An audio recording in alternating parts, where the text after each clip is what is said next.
Gênesis 26. Isaque na terra dos filisteus. Naquela região houve uma época de falta de alimentos, como tinha acontecido antes, no tempo de Abraão. Por isso Isaque foi até a cidade de Gerar, onde vivia Abimeleque, o rei dos filisteus.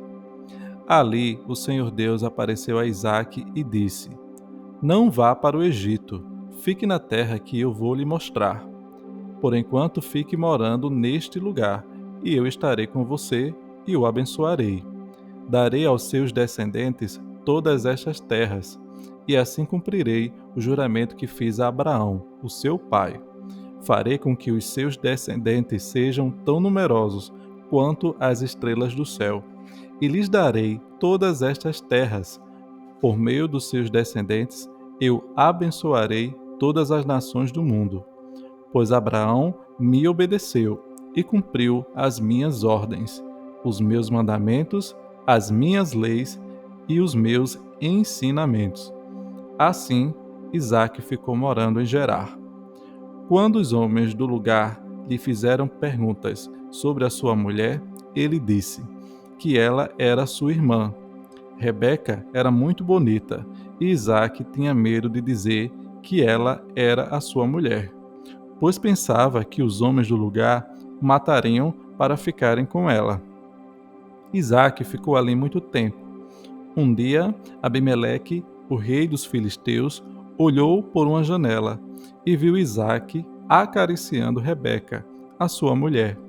Então Abimeleque mandou chamar Isaque e perguntou: Ela é sua mulher, não é verdade? Por que você disse que ela era sua irmã? É que eu pensei que me matariam se eu dissesse que ela era a minha mulher, respondeu Isaque. Aí Abimeleque disse: Por que você nos fez isso? Um de nós poderia facilmente ter ido para a cama com ela, e você teria feito com que a culpa caísse sobre nós.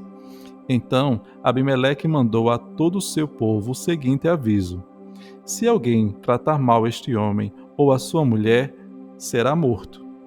Naquele ano, Isaque fez plantações ali e colheu 100 vezes mais do que semeou, pois o Senhor Deus o abençoou. Ele foi enriquecendo cada vez mais e se tornou muito rico e poderoso. Isaque tinha tantas ovelhas e cabras, tanto gado e tantos empregados, que os filisteus acabaram ficando com inveja dele. Por isso eles entupiram com terra todos os poços que os empregados de Abraão, o pai de Isaque, haviam cavado no tempo em que Abraão ainda estava vivo. Até que um dia Abimeleque disse a Isaque: Vá embora da nossa terra, você ficou muito mais poderoso do que nós. Isaque saiu dali, armou as suas barracas no vale de Gerar e ficou morando ali por algum tempo. Ele tornou a abrir os poços que haviam sido cavados no tempo de Abraão e que os filisteus haviam tapado depois de sua morte. E Isaque pôs nos poços os mesmos nomes que o seu pai havia posto.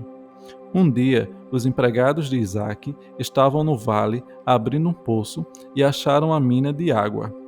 Os pastores de Gerar discutiram com os pastores de Isaque, afirmando que a água era deles. Por isso, Isaque deu a esse poço o nome de discussão. Depois, os empregados de Isaque abriram outro poço, e por causa dele também houve discussão. Então, Isaque pôs nele o nome de inimizade.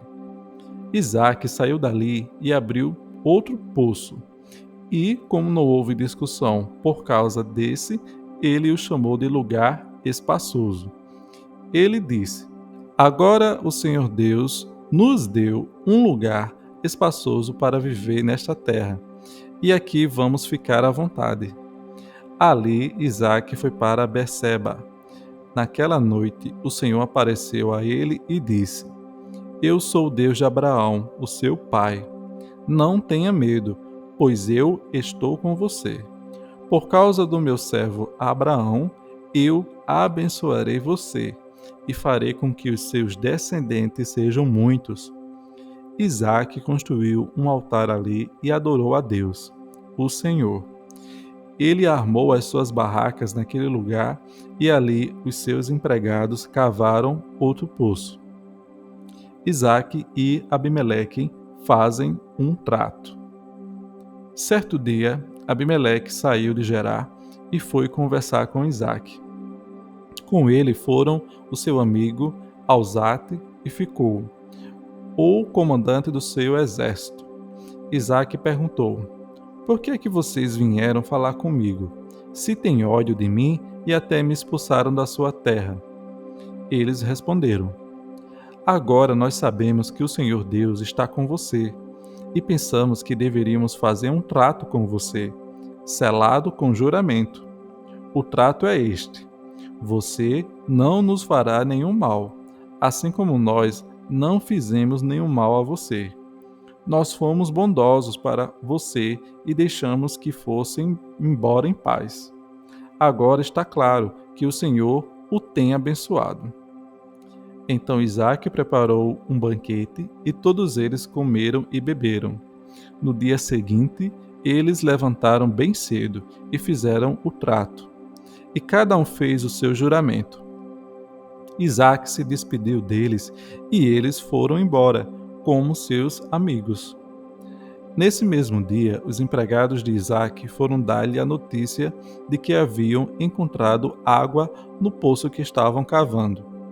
Isaque pôs nesse poço o nome de Seba, e por isso, até hoje, o nome daquela cidade é Berseba. As mulheres de Esaú.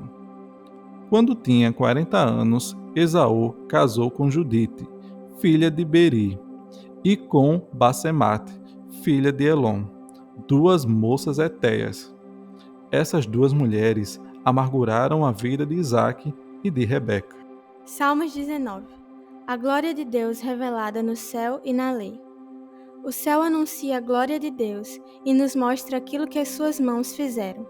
Cada dia fala dessa glória ao dia seguinte, e cada noite repete isso à outra noite. Não há discurso nem palavras, e não se ouve nenhum som. No entanto, a voz do céu se espalha pelo mundo inteiro, e as suas palavras alcançam a terra toda.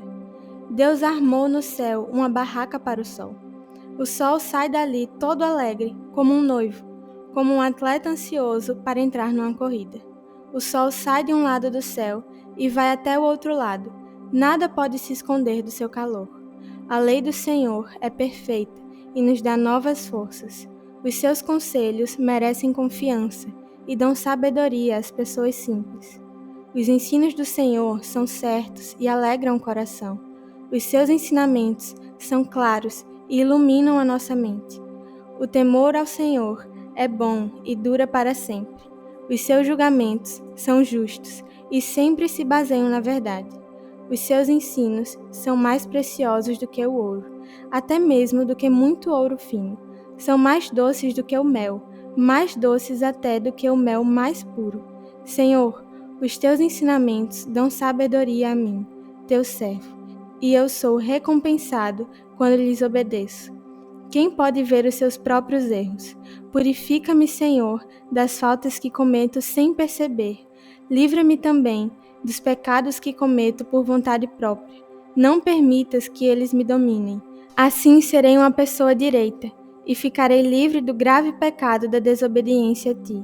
Que as minhas palavras e os meus pensamentos sejam aceitáveis a ti, ó Senhor Deus, minha rocha e meu defensor. Lucas, capítulo 14, versículo 25. As condições para ser seguidor de Jesus. Certa vez, uma grande multidão estava acompanhando Jesus. Ele virou-se para eles e disse: Quem quiser me acompanhar não pode ser meu seguidor se não me amar mais do que ama o seu pai, a sua mãe, a sua esposa, os seus filhos, os seus irmãos, as suas irmãs e até a si mesmo. Não pode ser meu seguidor quem não estiver pronto para morrer, como eu vou morrer, e me acompanhar. Se um de vocês quer construir uma torre, primeiro senta e calcula quanto vai custar, para ver se o dinheiro dá. Se não fizer isso, ele consegue colocar os alicerces, mas não pode terminar a construção. Aí, todos os que virem o que aconteceu vão caçoar dele, dizendo: Este homem começou a construir, mas não pode terminar.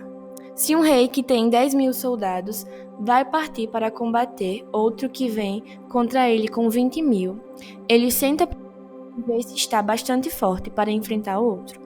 Se não fizer isso, acabará precisando mandar mensageiros ao outro rei, enquanto este ainda estiver longe, para combinar as condições de paz.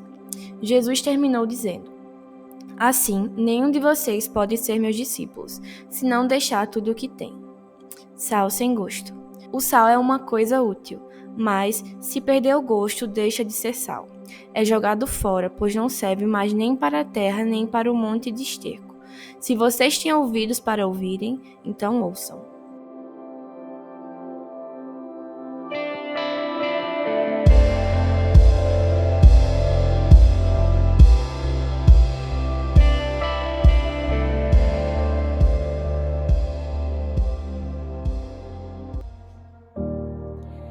Para terminar o nosso devocional, vamos orar. Senhor Jesus, obrigada por tudo que tens feito por nós. Obrigada porque um dia o Senhor nos separou e nos olhou com amor. Que nós tenhamos o mesmo desejo desde o início de ter um coração queimando por Ti. Coloque em nós, Espírito Santo, um desejo por Ti maior do que qualquer tesouro que a gente possa ter nessa terra e um fascínio pelas coisas do céu. Que nós tenhamos um desejo claro no nosso coração e um foco voltado para o Senhor, a ponto de entender que, tendo o Senhor, todo o resto, o Senhor é pequeno. O Senhor é suficiente diante de todas as coisas.